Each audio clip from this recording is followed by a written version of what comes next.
Hello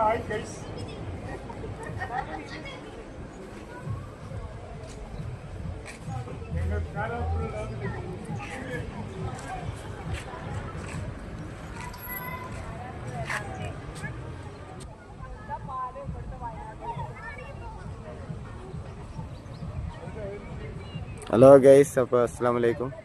ഫസീർ Richu blogs ആണ് നിങ്ങളെ എല്ലാവരെയും ക്ഷണിക്കുന്നത്. അപ്പോൾ ഗൈസ്, എൻ്റെ അളിയനും അനിയത്തിയുമാണ്. അപ്പോൾ ഒരു വയനാട് കാണാൻ വേണ്ടി ഇങ്ങനെ വന്നതാണ്, വീട്ടിലേക്ക് നിൽക്കാൻ വേണ്ടി വന്നതാണ്. അപ്പോൾ ഞങ്ങളൊന്ന് എല്ലാവരും കൂടി ഇവിടെ അടുത്തുള്ളൊരു കാരാപ്പുഴ ഡാം എന്ന് പറയുന്ന സ്ഥലം കാണാൻ വേണ്ടി ഇങ്ങനെ വന്നതാണ്. അപ്പോൾ ഗൈസ്, എല്ലാവരെയും ഞങ്ങൾ ക്ഷണിക്കുന്നു.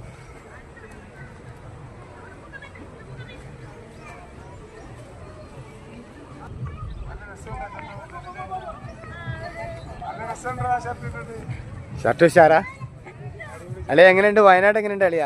അടിപൊളി, നല്ല ക്ലൈമറ്റ്, നല്ല സുപരിചിതമായ ഒരു കാലാവസ്ഥ. പിന്നെ റഹീന ഇഷ്ടപ്പെട്ടു. റഹീനക്ക് ഇഷ്ടപ്പെട്ടല്ലോ. ഇതാണ് എന്റെ അനിയത്തി. 10 വയനാട് കണ്ടിട്ട് 5 വർഷമായി. വയനാട് കണ്ടിട്ട് 5 വർഷമായി. എൻ്റെ ഭാര്യയാണ്. 5 വർഷത്തിന് മുന്നാടി കൊല്ലത്ത് കൊണ്ടുപോയി. അതിനുശേഷം ഇപ്പോഴാണ് വരുന്നത്. 10 വർഷമായി കാരാപ്പുഴ ഡാമിൽ വന്നിട്ട്. കൊല്ലത്തുള്ള ഞാൻ 4 പ്രാവശ്യം വന്നു കാരാപ്പുഴ ഡാമിൽ. കുറേ മാറ്റം വന്നൂല്ലേ അവിടെ? ഞങ്ങളൊന്നും ലാസ്റ്റ് വരുമ്പോ ഇത്ര ഇല്ലല്ലോ. അന്ന് നമ്മളിവിടെ വന്നപ്പോ ഇത്ര ഇല്ലല്ലോ വെച്ചേ. ഇങ്ങനൊന്നുമില്ല.